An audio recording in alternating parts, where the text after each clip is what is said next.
Hello and welcome to Byju's IAS. Let's get started and look into the first article. The first article says, should only elected legislators be eligible for chief ministership?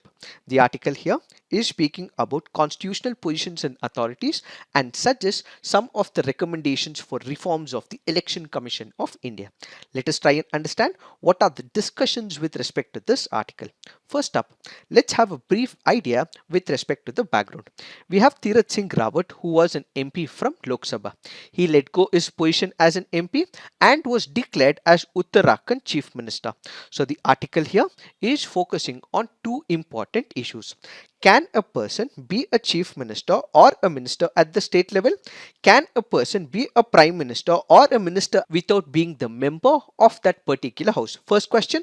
Second question is, if the person is already serving in the parliament or in the state legislature, can that person let go the existing constitutional position and opt for a different role in the center or the state? Let me simplify this question for you. Let's say we have one of the MPs.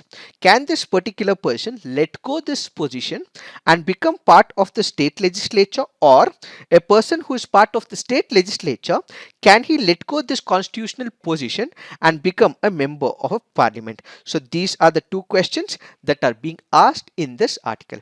Now let's answer the first question. In India, what we have is the parliamentary democracy. Let's take the example of the states. When it comes to the state, what we have is the legislative assembly. What we also have is the legislative council. If there is only legislative, yes, this particular person can become the minister or the chief minister, but he has to be elected within 6 months. If he is elected within 6 months from one of the constituency, there is no problem. He can continue to be the chief minister, but he has to contest the elections in one of the constituencies within 6 months. If there is the legislative council also present, the person need not have to contest the elections from part of the legislative assembly, but can instead become the member of legislative council and can become the minister or the chief minister. In this particular case, if there is no legislative council, if that particular person fails to get elected within a span of 6 months, that person cannot become the chief minister or a minister in that particular constituency or the state. So there is a similar paradigm even at the central level. So what is happening in the present situation? Tirath Singh Rawat was the MP. He became the chief minister. So he was supposed to have got elected within 6 months. But since he was not elected within 6 months, he had to resign as the chief minister as he was not part of the legislative assembly. So the first case is solved. The second question speaks about double membership. What is double membership? A particular person can only have one single constitutional position. He would not be able to hold two different positions, is what is called as double membership. So the Constitution of India does not allow a person to hold double membership. Where is it given? It is given in Article 101 of the Indian Constitution. This has to be read with the Representations of the People's Act of 1951. There is one of the important sections that we will look at. First is called as Section 68. What does Section 68 speak about? It speaks about vacation of seats when elected to both houses of the parliament. Let's assume for a moment that a particular person is not a member of the parliament. He contests elections in the Lok Sabha, he wins. He contests elections for Rajya Sabha seat, he wins. As of now, he does not hold any position in the parliament, but simultaneously he gets elected both from Rajya Sabha and also from Lok Sabha.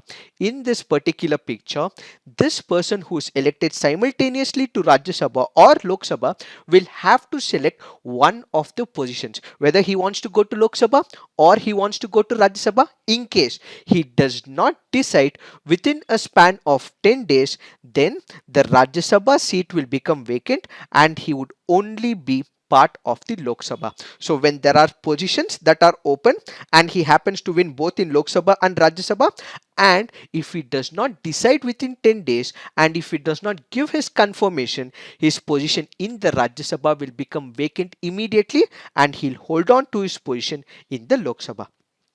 Now let's look into another important section, and that is section 69 of the Representation of the People's Act. This speaks about vacation of seats by persons already members of one house on election to other house of the parliament. What does this mean?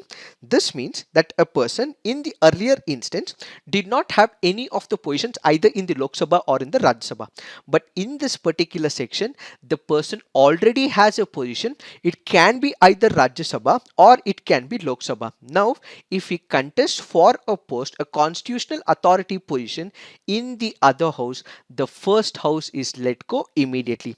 So, a person who is a member of the Lok Sabha, if he contests the elections to the Rajya Sabha, it means that he is vacating that particular position in Lok Sabha. Similarly, he is already part of the Rajya Sabha, and if he is contesting Lok Sabha elections, it means he is letting go the Rajya Sabha seat for the Lok Sabha seat. So these are the positions where people already have a particular position, but they want to let go that particular position for an alternative position. This is the second part. The third is where a person is a legislator in the state. So he moves from the state assembly to the Lok Sabha. What would happen under this? This has to be read in two viewpoints. One, Article 101 of the Indian Constitution, and we also have prohibition of the simultaneous members rules of 1950. Both have to be read together.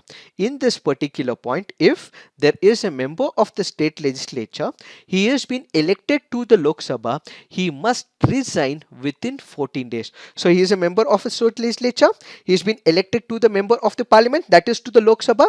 He has to resign the state legislative constitutional position within a span of 14 days. If he does not decide on this within 14 days, that means his seat in the Lok Sabha shall automatically fall vacant. Why are we discussing all this? That is because Tirath Singh Rawat was an MP and then he became the chief minister. So he let go his constitutional position as a member of parliament and ultimately became the chief minister. That is why we had to discuss all these important examples from the examination point of view. Now, what is the author trying to convey? The author is trying to convey, since we've already seen one such example where the chief minister of a particular state was not able to hold on to his position because of this particular constitutional provision, a similar instance may happen in the state of West Bengal. Why? Because as of now, West Bengal does not have a legislative council, but it only has the legislative assembly, and within a span of 6 months, if this particular constituency elections are not conducted, then what we will witness is a constitutional crisis that will be unfolding in West Bengal. So the authors in this particular article have asked the Election Commission of India to ensure that there is constituency elections taking place in West Bengal, so that the Election Commission of India can prevent the constitutional crisis in the state of West Bengal. So without the chief minister, the state will not be having the head of that particular state. As a result, the state may go through the constitutional crisis, say the author. In this particular backdrop, they also suggest some of the recommendations to the Election Commission of India. When you look into the recent elections, we saw the West Bengal elections taking place. What we had is huge number of crowds that we witnessed, but we are living during the COVID times. So as an example from the past, what we have to ensure is tell that they'll not have the election rallies, but instead elections will have to be considered. They have to be conducted in this particular constituency so that people can elect their leader and ultimately good governance in the state prevails. That is the first recommendation. Apart from this, the authors also speak about reforms with respect to the Election Commission of India. One is in reference to the appointment of the election commissioners. The other is in reference to the removal of election commissioners. What is the recommendation with respect to the appointment? When you look into the appointment, who makes the appointment? It is the government of the day. But when you look into other organizations or other statutory bodies or executive bodies, let's say for example, we have the Central Bureau of Investigation. Who appoints appoints them, what we will have is the Chief Justice of India or the Judge of the Supreme Court. We will also have the Prime Minister. We will also have the leader of opposition as well. So when we are appointing the director of the CBI, this is done by a committee. Now let's take the example of Central Information Commission. Again, this particular committee and the information commissioners will be appointed by a committee. This is a statutory body. This is an executive body passed by a resolution. But when it comes to the Election Commission of India, why is it that it is only the government which is appointing it? Why not bring the opposition? Why not create a committee? So when it comes to the Election Commission of India, in the near future, what we require is an appointing committee. So this onus should not be given completely to the government of the day, because in case of any issues, the opposition will have a say. So the opposition and other members will also have to be part of the appointment process, is the first recommendation given by the authors. The second recommendation is with respect to the removal. When you look into Article 324 of 5, it speaks about the removal proceedings with respect to the Chief Election Commissioner.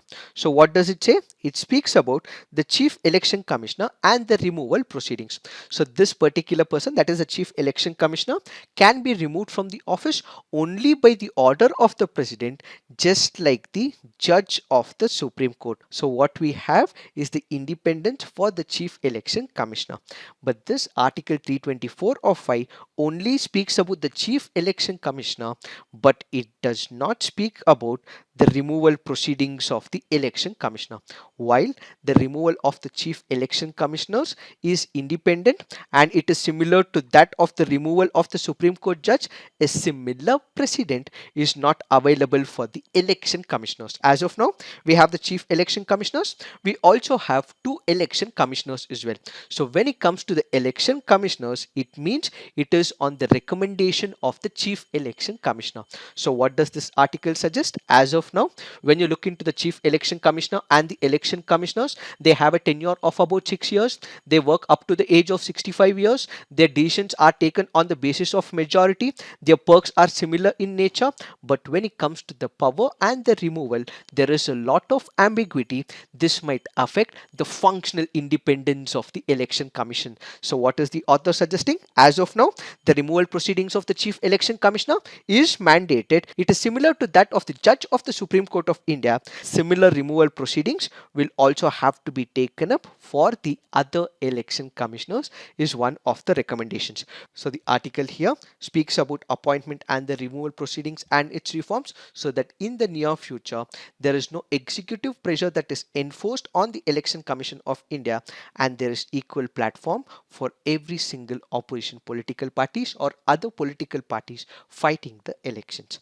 It is this that we have to understand in reference to this article. Now let's look into the next article. This article says tracking fugitives everywhere. The article here is speaking about fugitives. Who are the fugitives? These are the people who have committed an illegal act. After committing the illegal act, they have absconded, and such people who have absconded and are in hiding are called as the fugitives.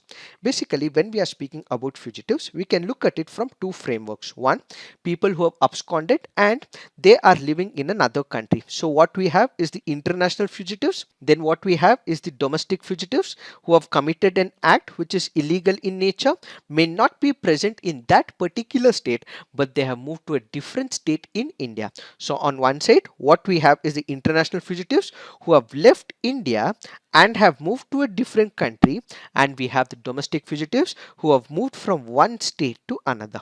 First, let us discuss about the international fugitive. Who is an international fugitive? Any person who has left India, crossed the borders of India and is living in another country can be an international fugitive. Some of the examples include Vijay Mallya, Nirav Modi. These are some of the examples where these people have committed an illegal act. They have left the country, have absconded from the country, and may be hiding in some other country. country as well. So when it comes to international fugitives, if we have to bring them back into India, what we have is the extradition process. So what is an extradition process? In India, what we have is the Extradition Act. It is this act which basically gives a broad guidelines about the extradition. What is an extradition? Basically, you interact with the sovereign power, that is another country's government, and you ask and request that particular country to hand over this individual to the home country. Therefore, the laws, the rules, the regulations, and the policies that are drafted between the two countries to bring an international fugitive from one country into the home country is what is called as extradition. And in India, what we have is the Extradition Act of 1962. Apart from the Extradition Act of 1962, there have been other modules as well, international policies as well. One is the issue of the Interpol notices. The other is the sharing of immigration databases of different countries. So basically, when this extradition notice is issued by a home country to a foreign country, or when a person is hiding or has absconded, what we will have is Interpol notices, which will give us a clear idea where that particular person is, or in case of an immigration, we will also have that particular person's name list in the database, so there can be exchange of databases between these two countries so that the person can be brought back to the home country. This is about the international fugitives. Now let us discuss about domestic fugitives. Who are these domestic fugitives? A person might have committed a crime in one state, has moved to another state in India, so he is present within the boundaries of India but not present in the state that he has committed the crime. So during this particular process, the whole of investigation and the prosecution will be committed by the state forces. Why? Because the law and order comes under the custody of the state government. So the state police are the ones who conduct bulk of investigation and prosecution. What are the laws that are present in India? When it comes to the laws that are present in India, the major law that we have is called as the Indian Penal Code. This happens to be a substantive law, which means what punishment has to be given is present in the Indian Penal Code. Then we also have the procedural law as well, that is the CRPC. Apart from this, we also have the Prevention of Money Laundering Act, Narcotic Drugs and Psychotropic Substances Act, Prevention of the Corruption Act. All of this does come into picture, and these laws will enable that the police can file a case against the person who's committed an illegal act and ultimately is brought into the law books. However, in most of the cases where the person is an economic offender, in only minimal number of cases, the police go through this particular process of attachment of property. When does attachment of property take place? If that particular person happens to be a proclaimed offender. Who is a proclaimed offender? If there is a person who's committed a series of illegal act time after time repeatedly, such a person is called as a proclaimed offender. In most of the cases where the investigation takes place and there is attachment of the property, the state police only do it with respect to the proclaimed offenders and not with respect to others. As a result, a person who's committed an illegal act in one state pushes to another state feels safe, as most of his properties are not attached or in fact confiscated by the state authorities. So what is the author trying to say? As of now, when it comes to the international fugitives, we have entered into bilateral rebel agreements. We also have the draft skeletal rules as well. But when it comes to the domestic fugitives, there are multiple laws. As a result, they are not synchronous in nature. Yes, we do have the crime and criminal tracking network systems. We do have the national intelligence grid as of now, which have been in establishment for the synchronous nature. But apart from this, we have to come up with a uniform database where all the state agencies would be able to operate this database. As of now, we do not have one, says the author. We might have the crime and criminal tracking network systems, national intelligence grid. More databases will have to be created so that every prosecuting agencies can look into this particular section where a person wanted in one state can be viewed in another state. So all in all, the domestic fugitives do not escape the books of law, says the author. Apart from this, as of now, we have the Interpol notices. Similarly, we have to create wanted persons notices at the state level.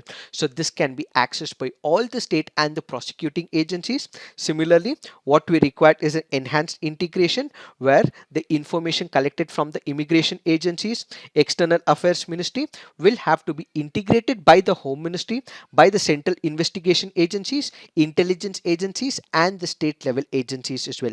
So the information that we get from outside the country, from the international drafts and rules, will also have to be integrated so that the state police and the prosecution forces also have access to this particular information. Finally, the author also requests that we can enable one of the models that we currently have in United States of America. United States of America currently has what is called as interstate extradition and fugitive tracking systems that is embedded across the length and breadth of the country. So what they have is cooperation between different states. This can be taken as a model adapted in India, says the author. So going forward, what we require is an integrated international cooperation division where all those people who have escaped from India to a foreign country, or they've escaped from one state to another, what we require is an integrated database so that these people do not escape the law books, and the punishment is what is the need of the hour, says the author. So what we require is an international integrated process which will henceforth prevent any of the illegal acts that are committed in the near future, says the author. It is this that we have to understand in reference to this article. Now let's look into the next article. This article says new phase. The article here is speaking about cabinet shuffle. What are the significant aspects of this cabinet reshuffle? First is in representation. What is this representation? India is a vast country. We are known for the myriad cultures. We are known for different languages, myriad religions and customs in different parts of the country, which is why India is called as a land of diversity. If we have people from different corners of the country, all of them will have to be represented, whether they represent the OBC community, whether they represent the Dalit community or the tribal community, or in fact different languages and different parts of the country. All of them will have to be represented. So the cabinet reshuffle this time that has happened in the central government basically has provided the representations of the different sections of the society. Then it speaks about the leadership. What is it about leadership? When we are speaking about politics, it is not only about a central leadership. What we also require is the recurring leadership within a political party. So whenever there are new ministers that are appointed who are made part of the council of ministers, you're grooming the next level of leadership in that political party and in the future governments as well. As of now, there is expansion of the council of ministers. More members are added as part of the council of ministers, so they are groomed as the future leaders of the government or the political party. And finally, we also take in the argument of perform or perish. If there are council of ministers who are not able to substantiate, who are not able to perform within a period of time, and the ministry has performed abysmally, in such a situation they have been given a red letter and they have been asked to vacate that particular position, and ultimately new person has filled in so that he can bring new ideas into this particular ministry or that particular department. So basically we are speaking about the representation which has been represented in the new cabinet reshuffle. We have been speaking about leadership grooming, and finally if the ministers, that is the cabinet ministers or part of the council of ministers, not able to perform, they have been given a chit to exit from the council of ministers. It is this that this article is speaking about. Now let's look into the mains practice questions. In the light of the recent events giving rise to concerns over the susceptibility of the Election Commission of India to executive's pressures, examine the possible aspects of concern and suggest suitable remedial measures. An increasing number of accused are absconding to avoid being convicted. Analyze the lacunae in the system which is letting the accused escape the clutches of law. Also suggest suitable recommendations in this regard. So please write all your answers on the comment section. Peer review. Do give positive feedback to your friends' answers. So this is it for today. Thank you for watching. All the best.